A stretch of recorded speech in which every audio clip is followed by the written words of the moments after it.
A man has to know his limitations. I don't know if Clint Eastwood was the first one that said that, but it's often attributed to him. A man has to know his limitations. That is never more true in shooting than when shooting small guns. That's what we're going to talk about today on Gunfighter Life. Welcome to the podcast where we talk about guns, gunfighting, tactics, ballistics, the right way with God Almighty at the center, biblical, Judeo-Christian values, and real-world first-hand experience. I am blessed to serve you as host. Military, law enforcement, private security contracting, military, law enforcement, and private sector firearms training background, state rifle and pistol champion, and some other stuff. Just lay out some bona fides on the topic if you're new to Gunfighter Life. Now, those of you that are regular listeners are probably tired of getting beat over the head with this because you've probably either going to do it by now or you're not. But I am a big proponent of carry a full-size fighting handgun. A fighting handgun, a combat handgun. Carry it on your hip like a man day to day. A handgun is a compromised weapon. It is never a good choice for X, Y, or Z unless you put a bunch of caveats in there. Yeah, if you're crawling through tunnels or something, it might be a good choice. But in general, if you're going to fight or hunt, it's easier with a long gun. Nobody arms their frontline infantrymen with handguns only, right? They send them in with rifles. They might send them in with shotguns or submachine guns, but long guns, right? Nobody arms their frontline troops with handguns only for good reason. They're not as effective. If you're hunting with a handgun, it's because you want the extra challenge, not because it's the best tool for the job, because you want the challenge. That should be enough right there. So a handgun is already a compromise. We carry a handgun because it's impractical logistically or legally or whatever to just walk around, or culturally, or just walk around with a shotgun slung. Or at Port Arms, can you imagine marching around with a shotgun all day in your day-to-day life at Port Arms, or an AR-15? Right? It's just not practical. Even for somebody who's employed as a gunfighter, right? I'm currently a private security contractor. Although I generally have a long gun or two handy, I don't generally walk around with them in my hand all the time. That's why we have handguns. That's why I have one on my hip right now. They're convenient and easy to have. A handgun is already a compromise. Handguns also require a large amount of training to be proficient with, much more than most long guns. You can either believe that or not. I'm not going to get into that. This is already a long preamble.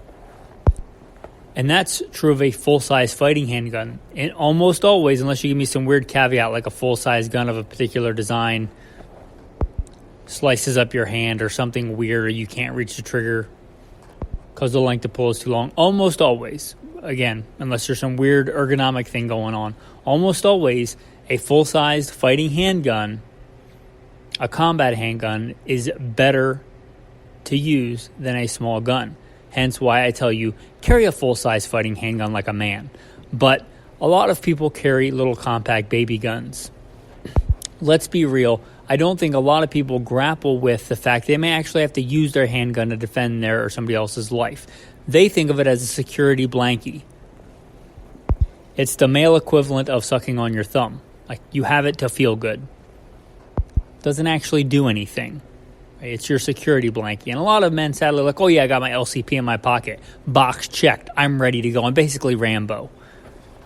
Because they don't actually believe they're actually going to have to fight for their life with somebody or some people actually physically trying to kill them, or people that they love, or people that are under them, meaning like women and children. I don't mean under as in less value. I mean under as in like under your ability to protect yourself. Less capable than you to protect yourself, unless they have a full-size fighting handgun, in which case you might get schooled by a 12-year-old girl. But anyway,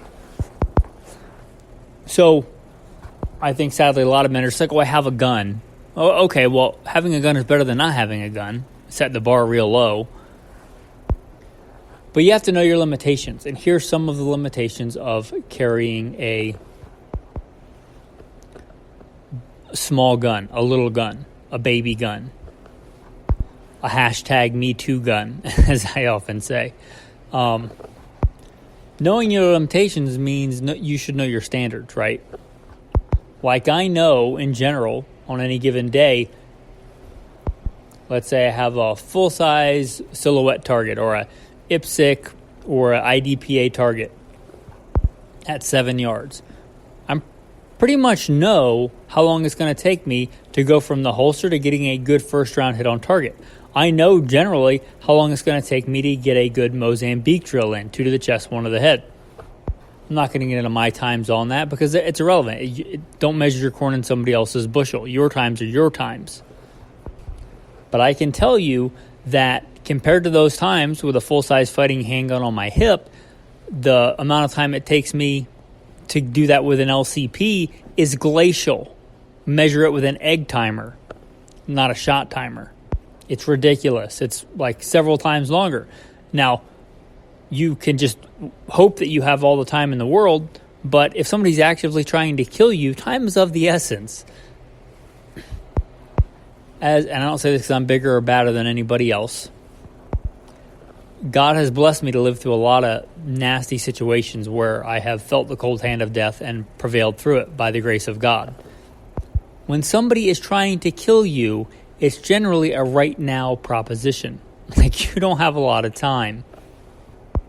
So you're going to be a lot slower. So you should factor that in and work around that as best you can. Not only is your first shot going to be slower, your subsequent shots are going to be slower, most other things being equal. If you carry a full-size fighting handgun, a 9mm, and whatever, Beretta 92, SIG 226, even a horrible Glock 17 or Glock 45 or whatever the new one is, right? I don't care how big and strong you are. I don't care if you can bench press all the weights at the gym.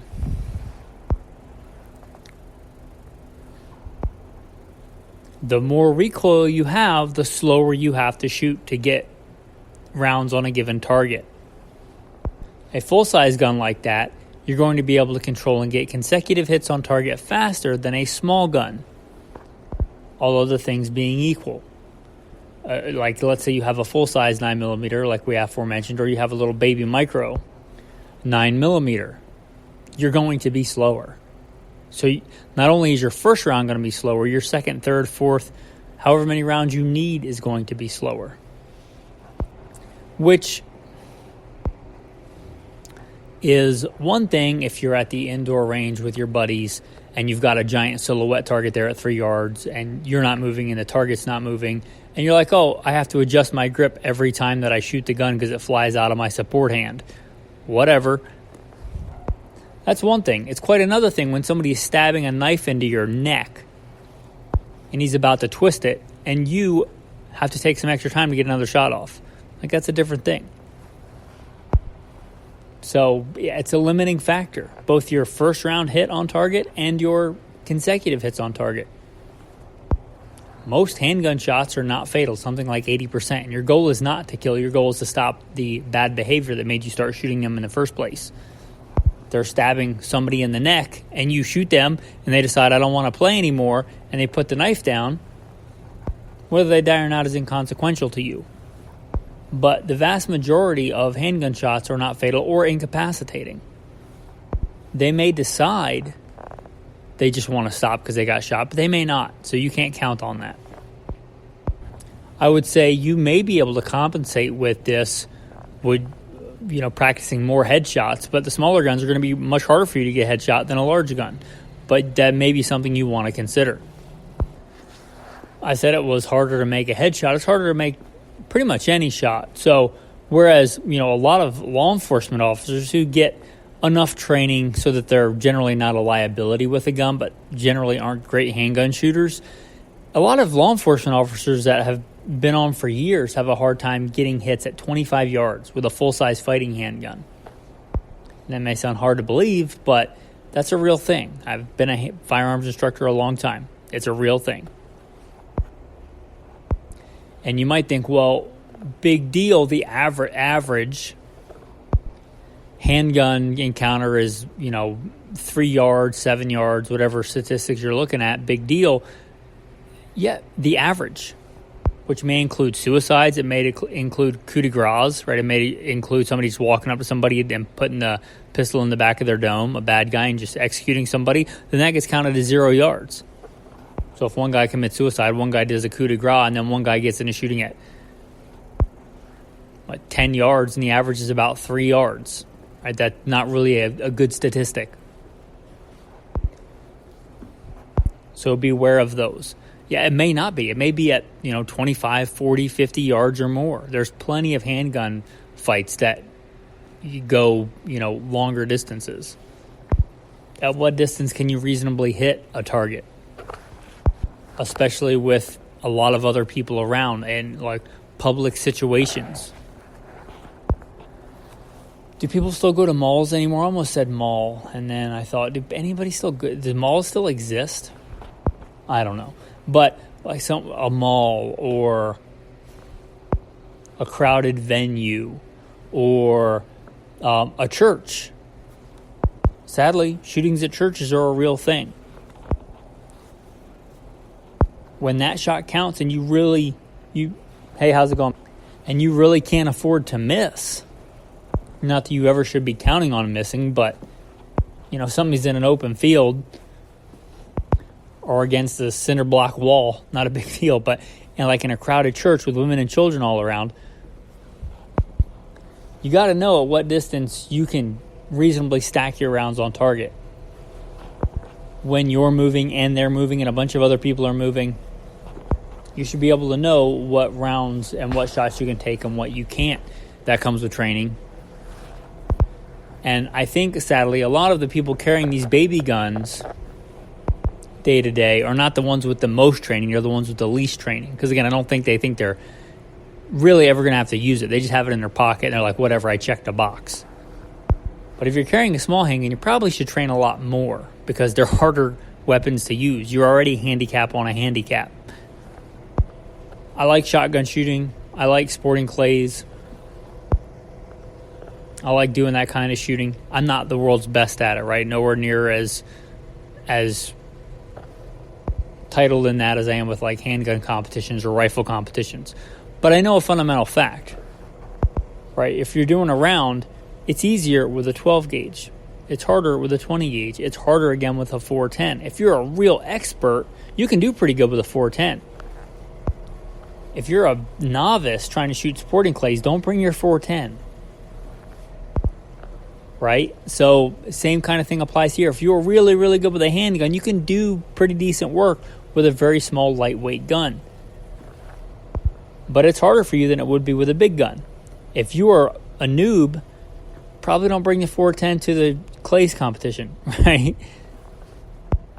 And to be fair, a lot of this may not matter, right? If it's the guy that's methed out of his mind at 7-Eleven at 2 o'clock in the morning and for whatever horrible chain of decisions led you to be at a 7-Eleven at 2 o'clock in the morning, and you see him coming from a mile away with a screwdriver, and he gives you all the time in the world and raises it above his head and walks slowly because he's tweaked out of his mind, yeah, okay, you probably will do okay with a LCP. If they're using any kind of tactics, him and his tweaker cousins come around you from the corner, and now you've got 3 guys, maybe that LCP is not such a hot item anymore. So, but to be fair, some scenarios it won't matter. Some scenarios it could literally be the difference between life and death. So choose your carry gun wisely and know your limitations when it comes to carrying small guns. Right? They're not just as good as a full-size handgun. They're not even close. And I'm not even talking about capacity. I didn't even touch on capacity because most of the time your small guns are going to have enough capacity. It's not even that.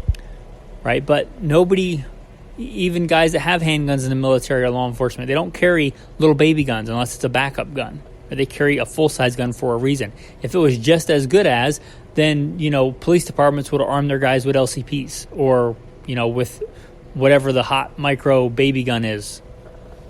Because they're much easier to carry, right? And cops generally don't use their handguns as much as, TV and Hollywood would have you believe that. Unless you're in a specialized unit or something, they're much more likely to use a pen and a keyboard. They're basically clerks and administrators. The amount of time they spend behind a gun pales in comparison to the amount of time they spend behind a computer or a piece of paper. And you can get mad at that if you want, but I was a cop for a long time. And that is true. So if they could get away with just giving their cops an LCP that's $200 and small and compact, they can just put it in their pocket and be just as good as, they would. They don't, because it's not. It's not as good as. I can't imagine the amount of mental gymnastics you would have to jump through to pretend you're just as prepared and just as ready with a little baby gun than you are with a full-size fighting handgun. So know your limitations, know the shortcomings, do the best you can to train even more with your small handgun. Right? If you carry a small handgun day to day, don't break out your 2011, which I love 2011s, or your SIG 226 when you go to the range with your buddies to look cool, and then carry your LCP. If that's what you carry, and I'm saying I never carry or shoot those bigger guns, if that's your truck gun or your EDC bag gun or something. And I'm not telling you to buy guns you don't carry all the time, but the gun you carry all the time, that one or your training, secondary equivalent of it, that should be the kind of gun you train with a lot, dry fire a lot, because that's the one that's probably going to matter. So just consider that. Okay, I don't want to belabor the point too much. I think what I'm saying probably strikes a chord and hopefully rings true for you. Tactical tip of the day, since we talked about small guns, the 380. Not my fave. I'm not going to tell you it's worthless, though. It is what it is. Right, 9mm Kurtz, 9mm short. There was a time when, and it wasn't that long ago, when, cops would carry 380s as backup guns, and it was kind of the norm for them to carry full metal jacket and 380, even though in pretty much all other big boy calibers, they would carry good hollow point expanding ammo. But it was thought that the expanding ammo of the time, and it was probably true, just didn't give enough because you didn't have enough power for both penetration and expansion.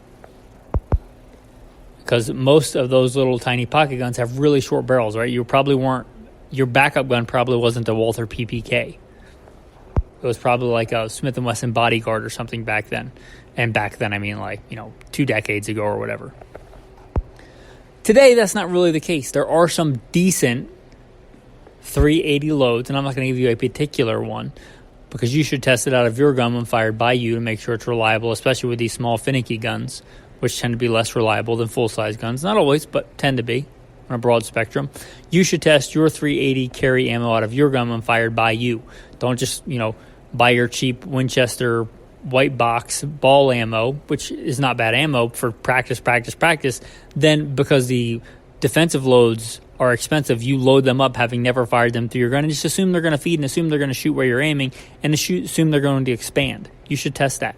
But I don't think it's the best anymore to carry ball ammo necessarily in your 380.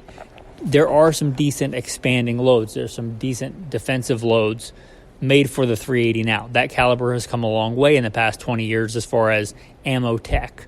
So do some really good diligence, more than you would do on your full-size fighting handgun load even, because most of those loads are tailored, like the good 9mm loads, the good 45 loads, they're going to be tailored for law enforcement contracts for full-size fighting guns. Much less of that has been done for short-barreled 9s and for 380. Not none, but a lot less. So do a lot of diligence when choosing a good round. And 380 is not worthless, but it is less effective than 9mm. So do more diligence, not less, when you're choosing your carry ammo. That's your tactical tip of the day. Your tactical verse of the day. Now, I read this earlier today when I was doing a little bit of Bible study, and it really sadly kind of hit me. After all this, if you do not obey me, but walk contrary to me, then I also will walk contrary to you in fury. And I, even I, will chasten you 7 times for your sins. You shall eat the flesh of your sons, and you shall eat the flesh of your daughters. Let that sink in for a bit. Thanks for listening, and have a blessed day.